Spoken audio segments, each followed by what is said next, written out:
This morning on today's checklist, we are talking about the uncomfortable, painful, burning feeling known as acid reflux. Here to tell us how to prevent it and also manage it, our dynamic duo, NBC News medical contributor Dr. Natalie Azar and today nutrition and health expert Joy Bauer.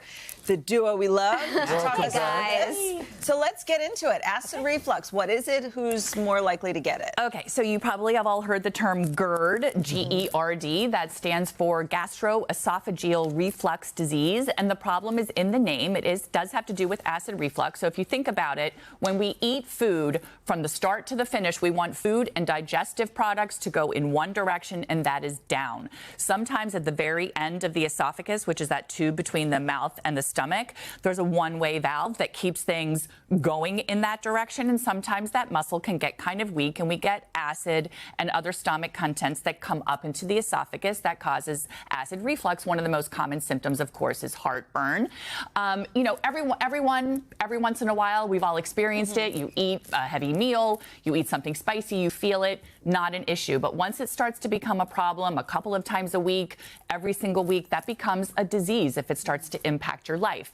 Risk factors, as I mentioned, sort of that weakened muscle and valve, and things that can exacerbate that weakened muscle include obesity, pregnancy, right, because you're pushing on the stomach, that pushes the contents back up, smoking, also things like a hiatal hernia, that's a little hole in the diaphragm that can also weaken that muscle, and connective tissue diseases, scleroderma, things like that. So Joy, what are some of the foods or habits that can exacerbate this? So here's the thing.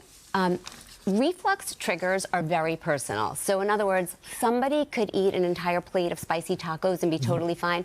Another person has a cup of coffee or a small piece of chocolate and suddenly they have burning in their chest. So I'm going to go over a whole list of things, but it's about sort of investigating and determining what your personal triggers are and then cutting back. So there's two different camps. In the first camp, we have coffee, caffeine, alcohol. We also have peppermint at the bottom, and I'm going to throw chocolate in there as well. These foods relax that valve that sits at the top of your stomach, which makes it easier for food to sneak back up. Now, the second grouping, fried food, fatty foods, spicy foods, also citrus fruits and tomatoes. So they do something different. They're inherently either acidic or they're irritating. So if you have an inflamed esophagus, they're going to worsen those feelings. A few other things I'm going to throw in. Some people react to bubbles, carbonated beverages, and also peppers, onions, and garlic. But again, it's not about eliminating all these foods. It's about being a reflux detective, writing down what you eat, when you eat, figuring out what is worsening your symptoms, then pulling back, and you will feel markedly better. Really quickly, is this one of those things where years ago it was fine? I never had any sort of acid reflux. But now if I have like something with tomato sauce in it after like 5 or 6 o'clock, 3 hours later, I'm like, oh, wow. Is that normal? Like, can you age it? Do you age into it? Yes. Okay. And I think also, I mean, between medications and food and lifestyle and all of those things, yes. And although I will say about, 20% at least up to a third of adults have it, much lower percentage, but even children can have it. So yes, it's something you can acquire as you get older. So how do you manage it? What do we do? Well, first of all, in terms of diagnosis, there is this upper endoscopy, which is when they take a scope down and they look at the esophagus and they can see if it's irritated and inflamed. They can make a diagnosis that way.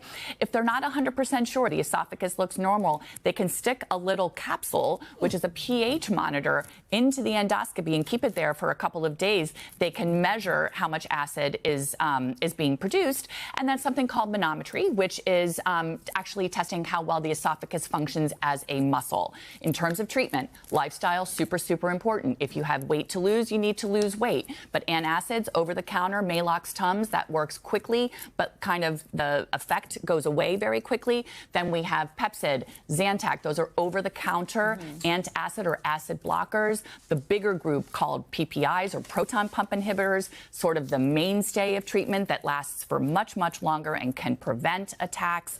And then we also have some muscle relaxants and surgery in refractory cases. I was always told to take a shot of apple cider vinegar if you have acid reflux. Is there anything to that? No. Okay. No. It always worked. So when it comes to food, small meals are your absolute best friends. I tell people to imagine your stomach like an overstuffed suitcase. If you're going to pack too tight, things are going to push up. So small meals are your absolute best friends. The other thing is to choose flat water over fizzy water, again, because the bubbles can sometimes increase the pressure. Fiber, once again, reigns supreme, and it's kind of like intuitive. Fiber helps to move things along, so it's not going to allow food to sit in your stomach too long. And if you can, try to eat dinner at least 3 hours before bed, because you eat a big meal, you lay down, gravity is going to set in, and you're going to experience that heartburn. Very helpful and entertaining. Good. Well, entertaining is important. Yeah. We are a TV show. Yes. All right, for Joy's full list of reflux-friendly foods, head over to today.com. Hey, thanks for watching. And don't forget, you can catch the Today Show every morning on NBC or take Today when you're on the go. Just follow the Today podcast on Apple Podcasts, Spotify, or wherever you listen.